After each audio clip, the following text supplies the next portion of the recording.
There is going to be a station at Leimert Park, but I always say to people and remind them that we weren't doing this so that the cultural fabric, the uniqueness that is the Crenshaw Corridor and Leimert Park could be replaced. We were doing this to be to accent our existing cultural assets. And there is none that is more profound and has a stronger history and has a greater international notoriety than the world stage. We put a lot of energy into ensuring that there would be a stop there, and now there's this land grab that's going on. The building was sold maybe about 2 months ago, roughly. We were not told that the building was going to be sold, so we weren't even given an opportunity to be able to try to buy it. We're a community here, and we deserve to know what the new owner's plans are, and we want to be part of the plan. We've been in operation for 25 years. We have been serving this community and bringing wonderful spirit throughout Los Angeles for all that time on a volunteer basis. And right now we've run into a rough spot where we are having trouble with financing. And we're trying to ascertain who the people that who the owners of this building are. We would like to find that out so that we can find out, are they in tune with the neighborhood in terms of this neighborhood being an artistic neighborhood. The World Stage is a refuge. It's a repository for the whole community's hopes. It's a jazz mecca. It's a literary mecca.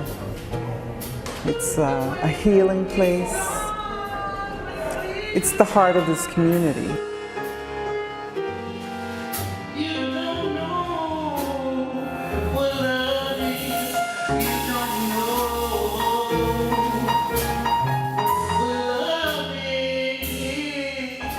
Well, drummer Billy Higgins, who was the most recorded drummer in jazz history, he and poet and activist Kamal Daoud collaborated after they had a vision of establishing a venue for creative aspirations. Right now, I think that most of the workshops are just $5. And we have great mentors that are teaching these workshops. So you can't get this no place else, not for that kind of money. And it's all housed right here in Leimert Park. Leimert Park is set up geographically to really lend itself to a village feeling just because of the geographical layout. And historically, it has been a place where people identified with Black art. In African American culture, the arts have always been our vehicle for bringing about change. And it transcends mere entertainment. It's about truth and virtue. And it's about achieving our dignity in a quest for equality. It's about being the impetus for social change. Well, we've seen the familiar pattern all across the country. They've gentrified Harlem. The brownstones have been gutted and refurbished. And in most metropolitan areas, we've seen that. And that could be a good thing, but also it's profit-driven in many cases. And so we cannot allow our institutions to die. We have to sustain them ourselves. That is incumbent on all of us. Leimert Park is our heart. And we can do something. We can do something as a community, not just seeing that station occur, but take ownership and say that we deserve our space here. And it happens with every line. That the economic development that happens as a part of this line is done based on principles of local economic empowerment. We're not doing this so that we can be pushed out.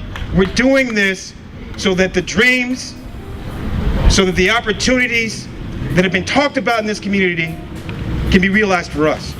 I know that development is happening here, progress is happening here, and we get that. And we intend to be part of that, not disenfranchised.